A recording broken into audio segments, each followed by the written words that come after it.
I'm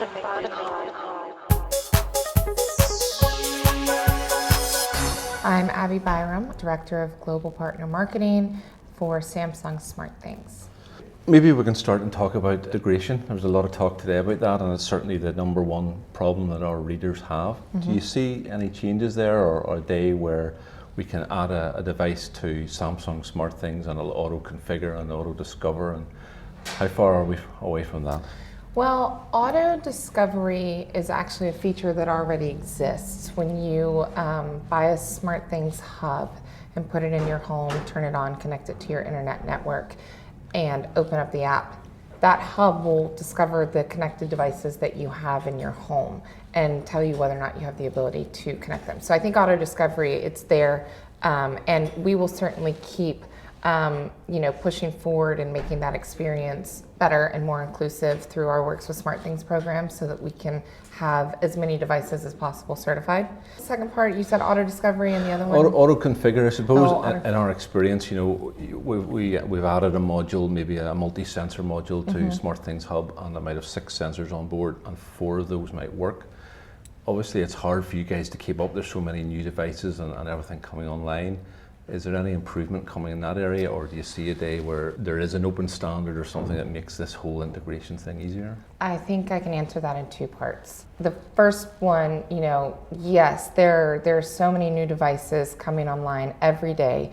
Our core business proposition is to continue to grow not only our Works with SmartThings program and ecosystem, but to help keep up with that volume of new devices and make it easier for consumers and manufacturers and developers alike. We've introduced a new program that supports Works with SmartThings, and it's SmartThings Schema. Okay. Which is not really a consumer-facing name, but what it basically means is a manufacturer or a developer can onboard their device a lot faster and a lot easier, so that we can address that volume issue. Do you get some help from the community there as well? If you're a developer in the community and you're creating a device experience, yeah, absolutely. Do you favor Zigbee still over Z-wave? I don't think we favor one over the other. Zigbee and z-wave are both really important to us, both from a standards and protocol point of view, but also just functionality of the devices, right? BLE is important to us, Wi-Fi is important to us. We're going to do whatever we can to continue addressing all the different protocols in the market so that it's better for users. Can you tell from your data what your users prefer? Are you able to say that most people buy Zigbee, Samsung branded motion detectors, or are more people pairing your hub with a Z-wave motion detector, or is that proprietary? Well, I can't answer that because I wasn't prepared for that question, so I didn't actually segment the data. Your new hub, you have a fairly new hub out. V3. Yep, and you have.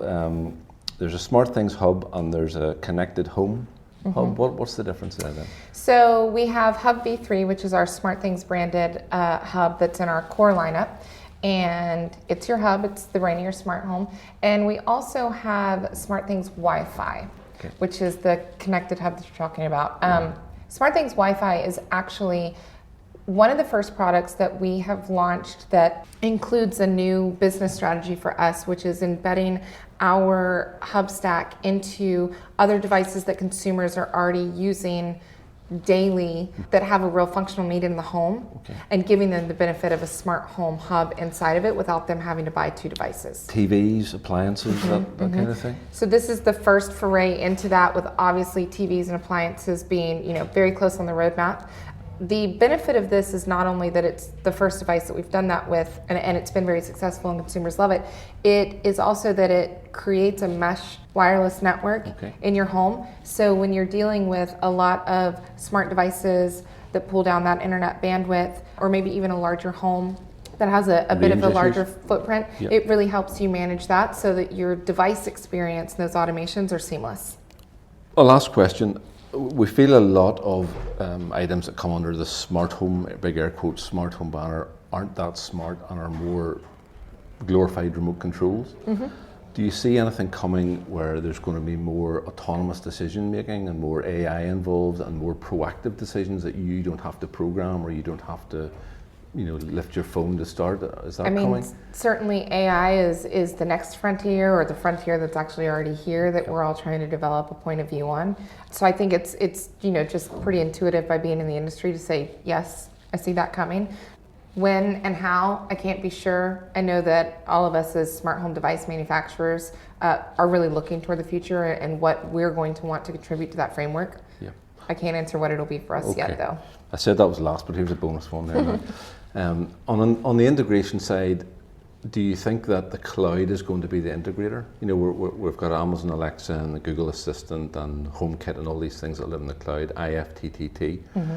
Is that going to end up as the integrator? Are we never going to get a common standard where things talk to each other in the home without the cloud? Do you see that really, have we passed the point of no return, that the cloud is definitely going to be the integration tool for all these systems? That's a really hard question, and I'm not sure how to answer it. I mean, I think the first answer to that is I don't see the cloud going away anytime soon. I'm gonna look to my colleague and see if she agrees with me on that. Like, I don't see the cloud going away anytime soon, just because we've put a lot of effort as an organization and a company into building a cloud that is talking to other clouds. Sure. And given that our platform is all about the openness of the ecosystem and giving the consumer choice, that's just one more step to make sure that happens. Yeah. If the industry moves away from that, I think then we have a different conversation, right? Because we're all going to adjust to market demands. It was great to hear you guys all talking together today in the panel. Do you talk outside of events like this? You do, yes. Mm-hmm. We do. We have really great relationships with our partners. I think you have different benefits where we talk to them on a relationship-based approach to do things like this, marketing awareness, PR, things of that nature. But we also talk to them day to day. There came a point in the conversation where I thought that I would throw this in this morning, but I didn't end up doing it. One of the points was consumers want things to work and they're looking for trusted brands, and we've got to give them that safety. One of the things that we do is, because of these relationships, we have actual communication channels in our infrastructure. Like, a lot of us use Slack. Sure. We have communication channels where we have partners in them in our company Slack channel. So we might have one with Yale, we have one with Philips, where things are being addressed, whether it's on the integration side, whether it's on the customer service side, whether there's God forbid an issue that needs to be handled. It's all being addressed in real time because that's how closely we work together. Great. Good to hear. Okay, well, anything else you'd like to tell us just to finish up? Is there anything you can tell us about the future and what's coming in SmartThings? Or? What can I tell you about the future at SmartThings? I think, what you'll see from us is us looking to bridge the gap for consumers so that they don't have to do all the hard work. We're going to continue to push forward on what I was speaking about in there, which is utilitarian devices that leave the novelty behind. And part of how we do that is through our program in embedding that hub stack into other devices to make it very simple. So I think that's a big thing that you can expect to see from us. Great. Okay. Look forward to a good future, and thanks very much for talking to us. No problem. Thank you.